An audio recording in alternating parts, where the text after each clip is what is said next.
What's going on, race family? First video of the season. We got a shop full of mowers here. I'll turn this around. The old Super Stock two-wheeler. We put a bigger motor on it. We tubbed the seat down. I was sitting at like 19 inches on this thing. So now my seat is exactly 13, like it's supposed to be. I had to cut the fenders out, tub it up real good. I'm not great at it, but I'm not horrible either. It's not bad for a wannabe welder. And I said I'm a jack of all trades, master of none. We got our steering fixed on this one. Before it had the stock lawnmower steering on it to where you'd have to turn this wheel all the way around 180 degrees to get the tires just to go that far. So we got a race mower set up on her now. So that's done. The old two-wheeler twin. We took the big tires off the back. We had the regular 16s. And my goal was to try to, I actually was able to lower the axle about 1.5 inches to 2 inches. I can't remember exactly how much it was. And then put smaller tires on it. I had to change my whole gear ratio setup and everything, but I ran her down the road once I got her done, and she's about the same mile per hour she was before. I just don't know if it's any more torque or any less torque with the gears that are on there, but we'll see when I get with the rest of the pack and see what I do. But I'm a big fella, you know. Get out of the light. I'm about 350. But I love this, and I love what we're doing here.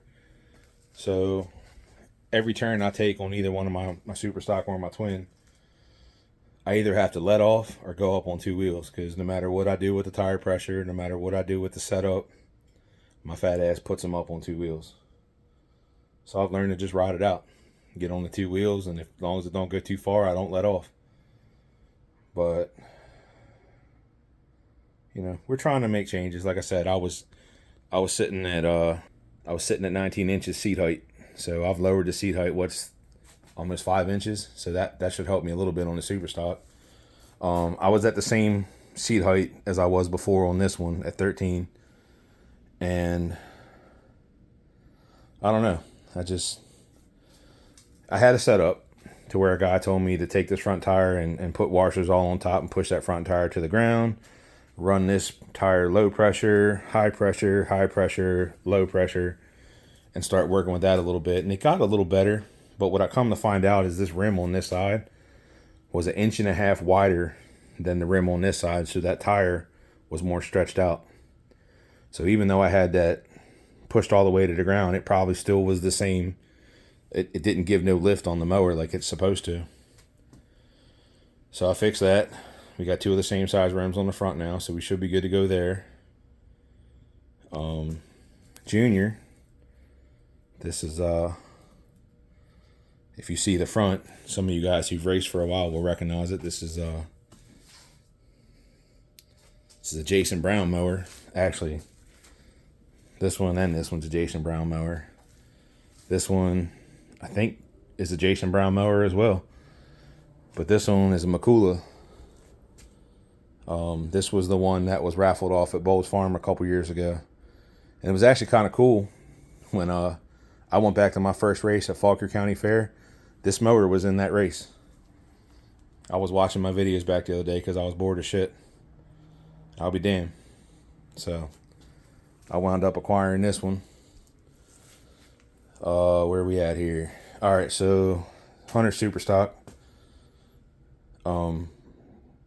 He had this. Oh God, where is it? It's probably gone now. Okay.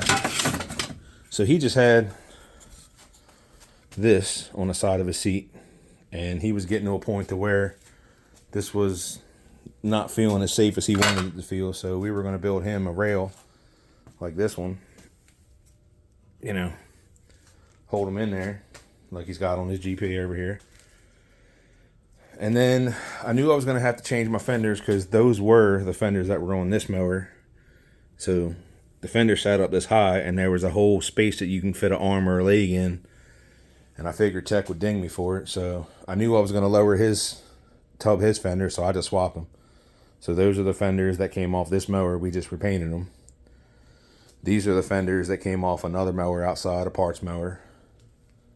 So once we get this paint dry and decide whether we're going to try to find paint that matches the original front, or if we're just going to paint the front to match the rear. But he kind of likes all his stickers. He definitely likes the Monster Energy thing. But we'll see. See how it goes.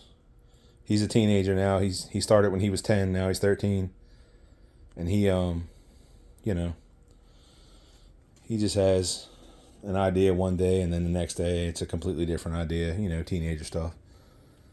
His GP, he was kicking ass on this thing last season. He won at Bowles Farm. I don't know if he won at Charles County or not. I think he won. Or maybe came in third or something. I can't remember what he did at Charles County. But we realized that the transmission this season, when I was putting her together, where's the pulley? There it is. I just happened to go underneath of it, and I could shake this pulley back and forth. So the bearings in this transmission shaft were shot. But here's a question I have for you guys. So this is the bottom of the transmission. So there's a vent hole, and it has a bung for the vent hole on top of here. And then it goes into this T, and then here's the vent. My question is what purpose is the vent on the bottom for? Because when I opened this thing up, it had no fluid in it. So I feel like, this might have leaked. It's definitely got corrosion down here, so might have leaked all our fluid out. But I never checked it when we bought it. So it might not have had any fluid in it when we bought it, and we just been running it without fluid. Nothing's blown up yet, so if you know why, if there's a reason why the vent is on the bottom and the top, let me know in the comments. Hang on. Because I would just put a vent in the top of the transmission and then run that as high as I can up underneath the frame and call it a day. But if there's a special reason why there's one on the bottom, let me know, and I'll start doing it that way. We're only a couple years into this. I'm learning every time I put a tool on one of these things. So there's our update for the 2024 racing season. We're getting ready to kick off here soon. If sports and senior crap would stop interfering with everything. We're definitely not going to be able to make as many races as we made last year, but hopefully that's done, and then next year we could just kick it in the ass. So yeah, there's our updates. Here's what's going on. And there's still 2 other mowers out there that I got to get started on once I'm done all these. You got Riley and Bobby's mowers out there. Bobby's getting a whole new pulley set up. We got to work on Riley's clutch. And I feel like there's something else, but I'm not 100% sure. But, they're even running less races than we're running this year because they have camping plans and stuff like that. So, I don't know, man. It sucks. But it's all for the kids. Anyway, well, there's our setups. There's our upgrades. There's me tripping over shit. So, hope we see you guys out there soon enough. I'll talk at y'all later. See you.